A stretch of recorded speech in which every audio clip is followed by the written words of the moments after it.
أشهد أن لا إله إلا الله وحده لا شريك له وأشهد أن محمدا عبده ورسوله أما بعد فأعوذ بالله من الشيطان الرجيم بسم الله الرحمن الرحيم. Para tamu yang mulia, Assalamualaikum warahmatullahi wabarakatuh. Semoga ketentraman dan rahmat dari Tuhan selalu menyertai Anda sekalian. Pertama-tama, saya ingin berterima kasih kepada Anda sekalian yang telah menghadiri undangan kami dan hadir bersama kami hari ini sebagaimana kita merayakan pembukaan masjid baru kami di sini di Vancouver. Dalam jalinan hubungan yang baik, orang-orang sering mengundang pihak lain dalam acara kemasyarakatan atau kewarganegaraan. Biasanya, para undangan akan memenuhi undangan tersebut, terkecuali ketika mereka memiliki alasan tertentu atau perihal khusus. Memang seringkali untuk orang-orang dalam segala ras, suku bangsa, dan agama religi untuk menghadiri acara-acara tersebut. Namun demikian, untuk para non-muslim, untuk menghadiri sebuah acara keagamaan Islam sangat jelas membuktikan sebuah perilaku yang toleran dan menggambarkan keinginan besar Anda untuk saling mengenal dan membangun ikatan persahabatan. Tujuan hari ini adalah murni acara religius, di mana kita semua berkumpul bersama untuk peresmian masjid kami. Ini adalah bangunan masjid utama yang kami bangun dalam provinsi ini, dan peresmian ini memberikan kebahagiaan dan kesenangan yang luar biasa bagi kami. Kenyataannya bahwa kedatangan Anda untuk turut serta dalam kebahagiaan ini membuat kami sangat berterima kasih kepada Anda. Sebagaimana biasanya Anda hadir dalam acara sekuler atau sekedar fungsi kemasyarakatan. Menjadi harapan dan doa tulus saya bahwa bersamaan dengan pembangunan masjid ini, hubungan baik dan persahabatan kita dengan masyarakat di seputaran masjid ini terus berlanjut, bahkan semakin meningkat dan erat. Saya berharap dan berdoa bahwa adanya keraguan dan keberatan beberapa non-muslim mengenai Islam akan terhilang dan semua dari Anda akan melihat kebenaran dan gambaran kecintaan dari agama kami. Dengan sedikit kata-kata, sekarang saya ingin menyampaikan kepada Anda sekalian mengenai arti dan tujuan dari sebuah masjid. Kata masjid adalah bahasa Arab, di mana dalam bahasa Inggris artinya mosque. Namun, kata mosque tidak menyatakan atau memberikan artian dan tujuan sebenarnya dari kata masjid. Oleh karenanya, saya berkeinginan menjelaskan makna sebenarnya. Arti kata masjid adalah tempat ibadah, yang artinya tempat di mana orang tunduk menyembah Tuhan. Dalam Al-Quran, Allah Ta'ala telah berfirman, masjid adalah miliknya, yang artinya masjid-masjid berada dalam kepemilikan Allah Ta'ala. Mungkin saja secara fisik masjid dibangun oleh upaya manusia, akan tetapi pintu-pintu menuju masjid yang hakiki adalah masjid yang dibangun untuk mendapatkan ridho Allah Subhanahu wa Ta'ala, di mana terbuka untuk menjamin kedamaian dan keamanan semua orang, dan kepada siapa yang berkehendak untuk masuk mencari keridaan dan beribadah kepada Tuhan yang Maha Kuasa. Kami menemukan contoh praktis atas ajaran ini dari guru kami, Nabi suci Muhammad sallallahu alaihi wasallam. Ketika itu, delegasi Kristiani dari kota Nazaret datang ke Madinah. Sebagaimana saat itu adalah waktunya ibadah, para delegasi sangat gelisah untuk menemukan tempat agar mereka dapat sembahyang. Nabi suci Muhammad sallallahu alaihi wasallam melihat kegelisahan mereka dan berkata, "Janganlah khawatir," dan mereka dapat menjalankan ibadah di masjid di Madinah. Saat ini, sebagian dari orang-orang di negara non-Muslim menuduh Nabi suci sallallahu alaihi wasallam bahwa Allah Ta'ala memerintahkan beliau menjalankan pendekatan ekstremis terhadap agama lain. Banyak sekali kesalahan propaganda telah dilakukan dalam menentang Islam dan nabinya. Pada satu tingkatan, musuh-musuh Islam takut terhadap agama, ketika di sisi lain, tingkatan yang paling kotor dan vulgar serta kebencian mendalam diberikan untuk menyerang nabinya. Mereka melakukan ini dikarenakan mereka tidak mengetahui sejarah sebenarnya, tidak pula mengenalinya dengan kebenaran dan kebersihan ajaran dari Islam. Tiada keraguan bahwa tindakan-tindakan ekstremis kelompok Islam tertentu telah menciptakan ketakutan dan terbentuknya kebencian.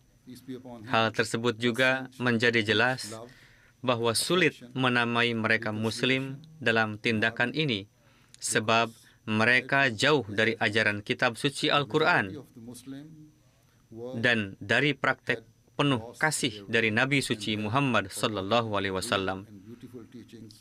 Saya telah menyadur contoh kasih sayang Nabi suci sallallahu alaihi wasallam terkait perlakuan yang beliau terapkan kepada para delegasi Kristiani yang datang dari Nazran. Saya akan menyampaikan kepada Anda sekalian apa yang Al-Quran sampaikan mengenai penciptaan kedamaian dalam surah kedua, Al-Baqarah ayat 115. Allah Subhanahu wa Ta'ala berfirman, "Dan siapakah yang lebih aniaya dari orang yang menghalangi menyebut namanya di dalam masjid-masjid Allah dan berupaya merusaknya?" Ini merupakan perintah yang sangat jelas bahwasannya pintu-pintu masjid sejati seharusnya terbuka untuk semua orang yang berniat untuk beribadah kepada Tuhan yang Maha Esa. Karenanya, Muslim sejati tidak akan pernah menjadi sangat kejam untuk menghentikan seseorang untuk sembahyang kepada Tuhan yang penuh kasih jika kita mengkaji kebesaran akan ajaran Islam. Kemudian, aspek keindahan dari ajaran-ajarannya yang terus menyebarkan cahaya kapan saja saya memperkenalkan keaslian dan keindahan ajaran Islam kepada orang-orang yang tidak mengenalnya. Mereka selalu takjub dalam mempelajari kebenaran.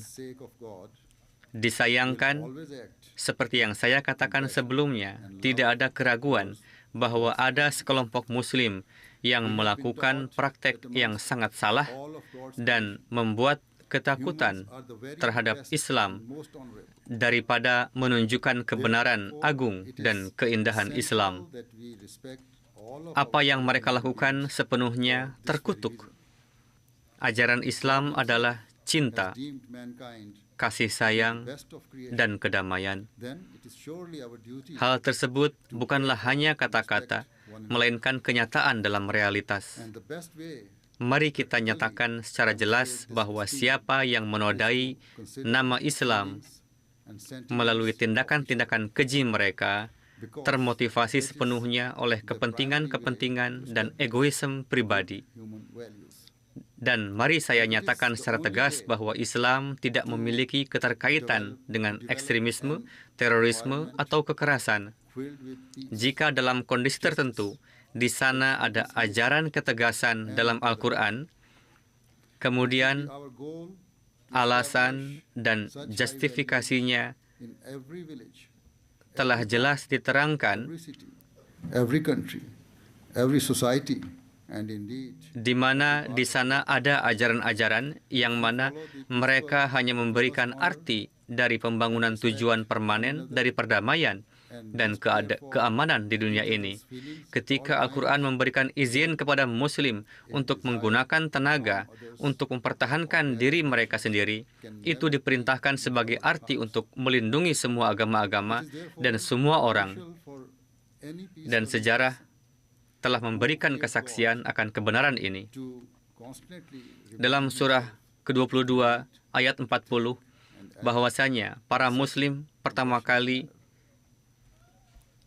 diberikan izin untuk melawan kembali, untuk mempertahankan diri mereka dari tindakan keji dari musuh-musuh mereka. Telah diizinkan bagi mereka yang telah diperangi, disebabkan mereka telah dianiaya, dan sesungguhnya Allah berkuasa menolong mereka.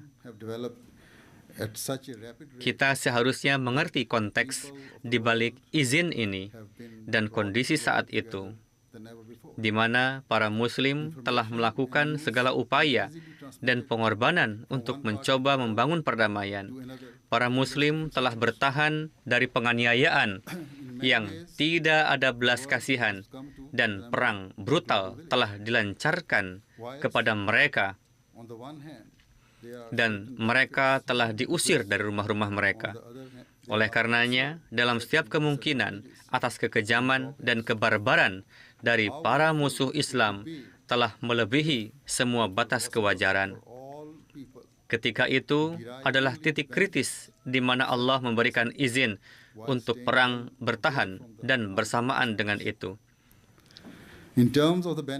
Allah menjamin bahwa pertolongannya akan bersama para Muslim. Meskipun faktanya bahwa dalam kalimat yang bijaksana, para Muslim jauh lebih lemah dan tanpa pertolongan dibandingkan dengan musuh-musuh mereka. Allah yang memiliki seluruh kekuatan yang dijanjikan akan datang kepada para Muslim dan membimbing mereka pada kemenangan. Sejarah telah membuktikan bahwa ini sesungguhnya apa yang terjadi kepada para kaum kafir Makkah, memiliki bala tentara yang sangat besar dan kuat, dengan perlengkapan yang lengkap, dengan cadangan senjata yang lengkap, dan pasukan kuda. Pasukan Muslim hanya sepertiganya dan memiliki senjata seadanya, meskipun ketimpangan yang sangat besar di antara mereka. Para Muslim dapat menimbulkan sebuah kekalahan besar bagi musuh mereka, karena mereka berperang atas dasar kesabaran untuk menciptakan kedamaian dan untuk menghentikan kekejaman. Kala itu diizinkan, dan Tuhan menolong kita dari musuh-musuh. Dalam surat berikutnya, Allah Ta'ala menjelaskan bahwa jika kekejaman tidak dihentikan, maka setiap agama akan menjadi target atas kekejaman para kaum kafir tersebut. Al-Quran menyatakan, orang-orang yang telah terusir dari rumah-rumah mereka tanpa hak, hanya karena mereka berkata, Tuhan kami ialah Allah, dan sekiranya tidak ada tangkisan Allah terhadap sebagian manusia oleh sebagian yang lain, maka akan hancurlah biara-biara serta gereja-gereja Nasrani dan rumah-rumah ibadah Yahudi serta masjid-masjid yang banyak di dalamnya disebut nama Allah. Dan pasti Allah akan menolong siapa yang menolongnya. Sesungguhnya Allah Maha Kuasa, Maha Perkasa. Ayat ini secara jelas memberikan indikasi bahwa jika Allah Ta'ala tidak memberikan izin berperang untuk mempertahankan diri, maka tidak ada agama yang akan aman, dan juga tidak ada rumah ibadah yang akan aman. Tidak biara-biara, gereja-gereja, sinagog, ataupun masjid-masjid akan terbebas dari bahaya. Melainkan, para musuh akan menyerang untuk menghancurkan dan memusnahkan semua rumah ibadah, sehingga tidak ada lagi jejak dari agama apapun yang tertinggal. Allah Ta'ala telah menyatakan untuk mentarget siapapun dan apapun agama mereka secara ekstrim dalam bahaya dan kegentingan terhadap kejahatan. Dan ini adalah sesuatu yang sangat tidak disukainya. Ini sebabnya dalam kondisi ekstrim dibolehkan untuk menghentikan orang-orang kejam dengan perang. Poin utama yang perlu diperhatikan adalah bahwa ayat yang saya sadur, Allah Ta'ala tidak memerintahkan perang tersebut digunakan hanya untuk melindungi masjid saja, melainkan untuk melindungi tempat ibadah yang disebutkan sebelum nama masjid disebutkan. Oleh karenanya, sekali lagi, saya menegaskan bahwa izin diberikan untuk melawan kembali kaum kafir diberikan kepada para muslim saat itu. Tidak hanya untuk mempertahankan dan melindungi Islam semata, akan tetapi diberikan sebagaimana itu berarti untuk melindungi dan mempertahankan seluruh rumah ibadah dan semua agama. Intisarinya, dapat dikatakan bahwa piagam yang paling pertama ada untuk perlindungan agama-agama dan hak beragama ditemukan di dalam kitab suci Al-Quran dan telah disosiasikan secara langsung pada masjid. Dengan kata lain, kapanpun masjid baru dibangun, babak baru kebebasan beragama dimulai. Dan itu tidak hanya memberikan kebebasan beragama, akan tetapi memerintahkan untuk melindungi semua agama. Di sini saya juga ingin menyebutkan bahwa Kanada adalah satu dari sedikit negara-negara, mungkin negara kedua atau ketiga yang telah membuka kantor urusan kebebasan beragama. Dalam pandangan saya, pemerintah layak mendapatkan pujian dan ucapan selamat telah membawa hal ini ke atas meja kerjanya. Saya katakan ini karena melalui pertemuan ini, Kanada sedang mencari untuk menciptakan sesuatu, baik di sini, di Kanada, maupun di luar negeri, di mana telah menyenangkan Sang Pencipta langit dan bumi. Kami Ahmadi Muslim percaya bahwa pendiri komunitas kami adalah imam zaman yang telah datang untuk menghidupkan kembali kebenaran sejati, ajaran Islam, dan arena keyakinan ini. Kami nyatakan bahwa kami bertindak berdasarkan kebenaran atas ajaran agama Islam dan Al-Quran. Kami mencoba sepenuhnya untuk mencerahkan orang-orang di dunia ini mengenai kemurnian Islam dan ajaran mulianya. Dan sepenuhnya kami mendukung pemerintah Kanada dalam usaha keras ini. Kami sepenuhnya akan bekerja sama dengan pemerintah dalam segala kemungkinan upaya untuk menciptakan kebebasan beragama ke seluruh dunia. Tidak ada keraguan bahwa kami mempraktekkan secara tepat apa yang kami khutbahkan dan telah menunjukkan dengan fakta-fakta bahwa kantor kebebasan beragama telah diresmikan dari pusat Peace Village di Ontario. Of Islam.